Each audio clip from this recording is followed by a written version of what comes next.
What's up, guys? Welcome to another episode of the Data's in Control podcast. My name is Brian Chauvin, and I'm the founder of Data's in Control. So today I wanted to talk about accountability. As a guy, a lot of the people that I talk to, a lot of the other men I talk to, even myself included, we say we are self-motivated. We feel like we're very good at self-regulating. We don't need someone to hold us accountable to getting shit done. One thing that I've learned is I have to define what standard I hold myself to in life. It's taken me a while to really figure out where I stand and what my values are. And after doing a lot of thinking, that's one of the questions that I like to ask my clients or ask people that I talk to. What standard do you hold yourself to in life? Because I feel like those people that allow others to hold them in a higher regard than themselves often let people down. When we hold ourselves to the highest regard, when we hold ourselves in the highest standing, when we do things like we say we're going to do them, and when we say that we're going to do them, we commit to ourselves. And our commitment to ourselves transcends all of the others' doubts. What do I mean by that? Well, after, we'll say, you promise your mother-in-law that you're going to pick up a mirror at a store for her, or you promise your wife that you're going to go for a 5-kilometer run in the morning, or you promise yourself that you're going to go to the gym, and you wake up in the morning and your back's hurting, so you physically can't go and get the mirror, right? Or it's raining and cold out. I don't want to run in this. Or I'm really tired. I don't really want to go to the gym.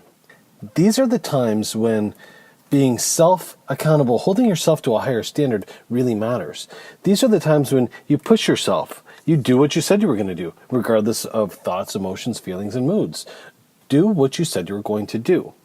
And it seems simple, and it seems like the principle is very easy, but it's not. To give you an example of one of those times, yesterday.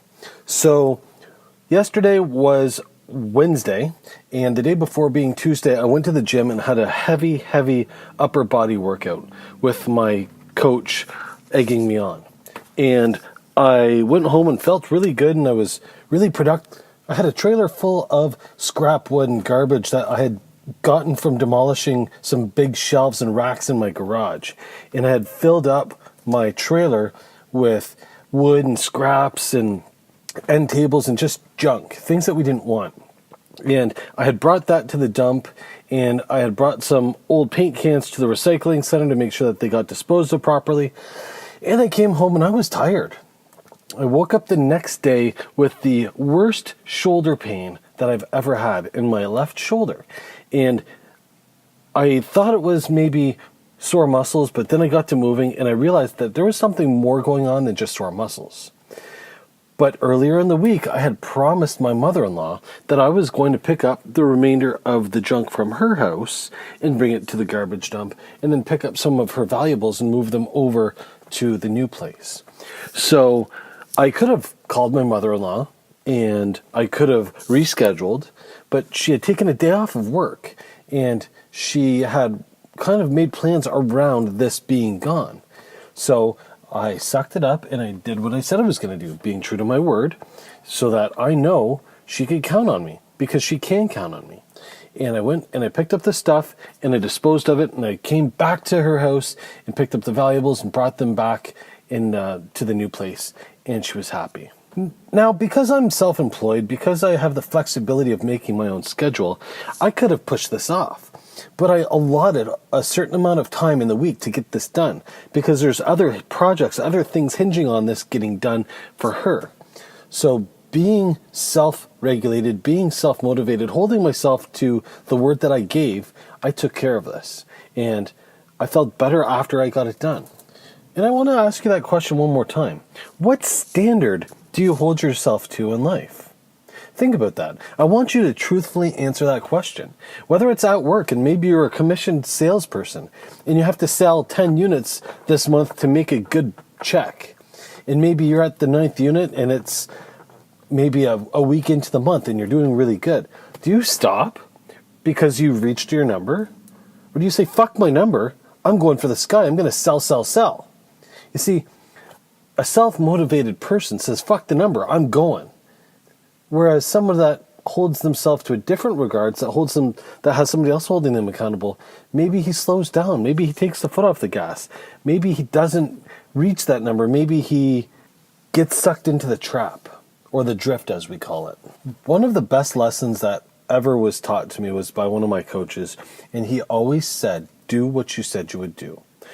And it's the truth. It rings very true to me. Holding myself to the highest regard and keeping my word, keeping my promises. And if I can't keep that promise to you or to another person, first of all, I won't make it. Or second of all, I'll communicate the reasoning that I can't make it. I can't stand good to this promise. So kind of in the closing sentences here, I want to say fuck the numbers, because numbers lie. Because let's face it, if you're a commissioned salesperson or you have a quota to meet and you realize that you're well on your way to making that quota, do you A, take your foot off the gas, or do you keep going, or do you regulate yourself? How about you say fuck the numbers? Because what can happen? The floor can drop out of the sales floor. Anything can happen. Maybe you get sick. Maybe this, maybe that. So hold yourself to the highest regard. Have the integrity to keep moving forward, keep trudging forward, keep reaching for the stars. Because if you're waking up this morning, tomorrow morning, you better maximize the day. Make the most out of it. Take advantage of every opportunity. Seize the day. And I know it's oversaid and it's overstated, and a lot of people laugh when you say that, but it's the truth. And those of us that are self-employed, that really try to seize the day, that seize the opportunities, that create the opportunities, that quote-unquote hunt to kill, really understand that fact, because there's no guarantees tomorrow is going to be a better day. So take a look at yourself. Take a look at your life. Take a look at the way that you act and the way that you hold yourself accountable. Whether it's in work, whether it's in your relationships, in all aspects of your life. I want you to figure out what standard you hold yourself to. And I want you to make a commitment to yourself that transcends all others. Because if other people doubt you, you should say, good, and trudge forward, and prove them fuckers wrong. Because, let's face it, fuck the numbers. The numbers can lie. Numbers can be skewed. Numbers are, like they say, you can cook your books any way. You can skew your numbers any way in your favor. But just do what you said you would do. Keep trudging forward and seize the day. And that's it for today, guys. That's everything. If this is a conversation that you enjoyed, if you want to learn more about regaining control of your life, head on over to Facebook and like the Dadas in Control Facebook page. We also have a group filled with men that are willing and ready to learn and listen and lend advice. And if you're a person that wants to surround yourself with like-minded individuals that are maybe going through the same shit as you, and that maybe have been through the same shit as you, whether it's on the brink of bankruptcy, on the brink of divorce, maybe you are scared, maybe you're afraid, maybe you're ashamed. There's all sorts of different things that go on in our life that we hide from. Join the group. Voice your opinion. Let others know how you feel, because the only way to get through this shit is to talk about it. It's a judgment-free zone. You can go to dadasincontrol.com and click the button to join the group, or go on Facebook, search Dadas in Control, and join the group, and make sure you like the page. Last but not least, guys, if you haven't already done this, please smash the subscribe button, go into iTunes or the podcast app that you're listening to this on, and rate and review the podcast. It goes a long way for delivering our message to other people that would benefit from hearing the message. So thanks in advance. And last but not least, I hope you all have an amazing weekend. As I'm recording this, it is just about Easter weekend. It's Good Friday tomorrow. I hope you all have an amazing weekend with your family, and we'll see you on the inside of the group.